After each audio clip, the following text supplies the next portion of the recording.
but there were three in particular that I remember. One was a huge 3.5, 4 foot long La France hook and ladder fire truck.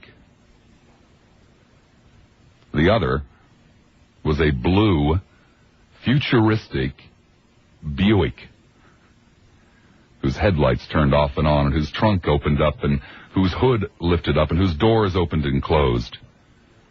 And I also wanted a stagecoach set with little miniature passengers and drivers and luggage that could be taken off and on the back. I don't remember the exact order in which I opened them, but I received exactly what I wanted. 2 of each. 2 of the exact fire trucks, 2 of the exact plastic Buicks, 2 of the stagecoaches. I was thrilled. I couldn't believe my good fortune. My parents were less than thrilled. It was the last time that they asked me individually and separately just what it was that I wanted for Christmas. Christmas was always 2 days, Christmas Eve and Christmas Day, and even when we moved away from my father, it still was a 2-day holiday. But now Christmas Eve was spent at home and Christmas Day was spent away from home. Now Christmas Day was spent at Aunt Kate's house, or at least what I called Aunt Kate's house. It wasn't really. The house had been in the family for quite some time. It had been purchased by my grandfather's brother. That's Grandfather Welsh, not Jaji, for his mother. And my grandfather Welsh, being a widower with 4 children, lived with his mother. She eventually passed on, and by the time I came along on the scene, it was now Aunt Kate's house, Aunt Kate and Uncle Franny. Christmas days were spent with Aunt Kate and Uncle Franny and their 5 children. And, of course, Grandpop Welsh. Now, Grandpop Welsh was a lifelong postal employee. He retired after 44 years, and by this time he was probably well into his 30th year at the post office. He was a strange man. Wore baggy suits all the time. I never saw the man without a suit on.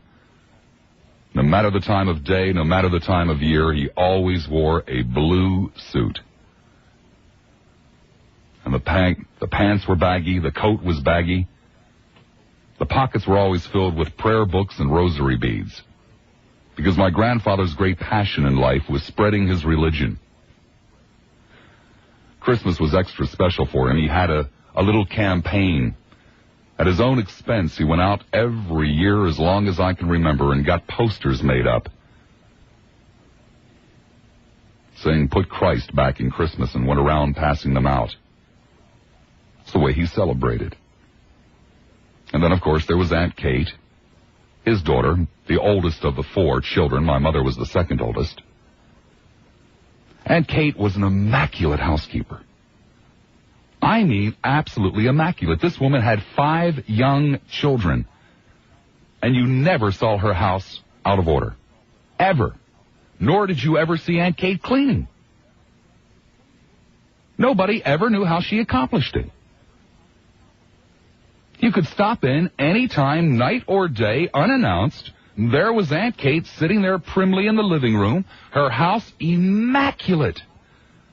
Not a fleck of dust, nothing out of place. Not even this morning's newspaper to be seen. But you would never see Aunt Kate clean. We never knew how she did it. Uncle Franny was a draftsman. A quiet, strong man, a pillar of strength. I liked Uncle Franny. I liked Aunt Kate, too. And then there were the children. There was Eileen. She was, about 2.5 years younger than me. Eileen has a terrible birthmark on the right side of her face that nothing could ever be done about. You would find Eileen probably sitting out at the dining room table, if it hadn't been said already, drawing. Eileen loved to draw. And there was Michael, the next oldest. Michael looked like an angel. He truly did. Blonde hair, blue eyes, soft, gentle voice. The next child was Richard. Richard was bigger than Michael, dark-complected, dark hair, husky voice, full of you-know-what and vinegar. And there was Jimmy. He was the next oldest.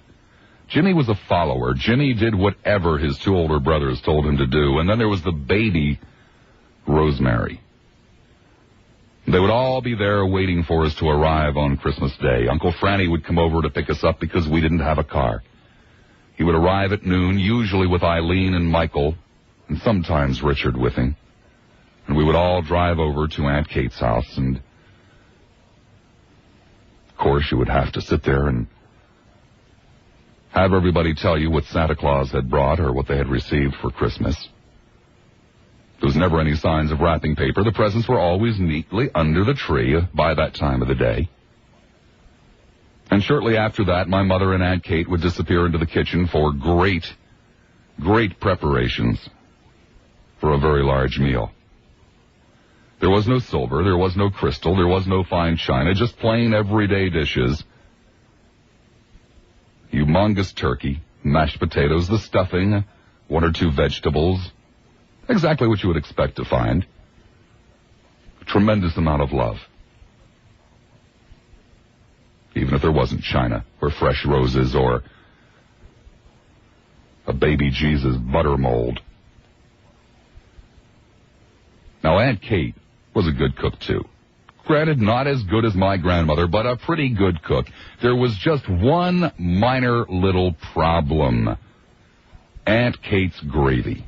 It tasted fantastic, but it looked like hell.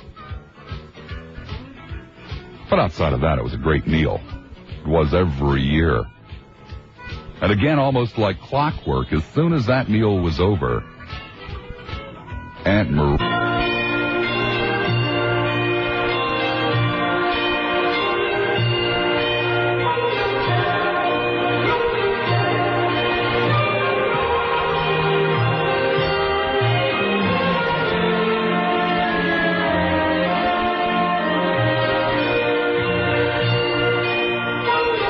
8 minutes after the hour of 1 o'clock. Welcome back. Quite a number of Christmases would be spent at Aunt Kate's house at 441 West Braesbury Avenue in Audubon, New Jersey. The house contained 3 adults and 5 children every day of the year, and it used to get pretty crowded on Christmas Day when another adult and another child would show up for Christmas dinner. The second table would have to be set up in the dining room. There was hardly any place to sit.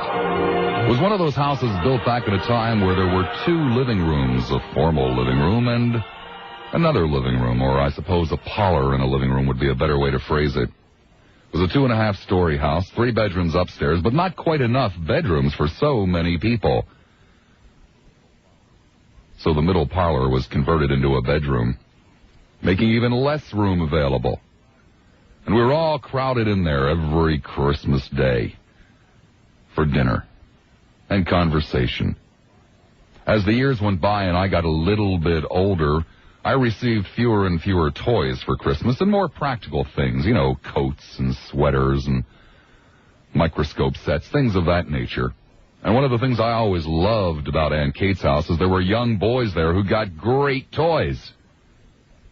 I remember the year they got the slot racing set. And they were very polite children, too, and were taught to share. Obviously, living in surroundings like that, they had to share. And most of my Christmas afternoons before and immediately after dinner would be spent playing with the boys' toys. They were always referred to as the boys. The 2 girls were not referred to as the girls, but the 3 boys were always referred to as the boys.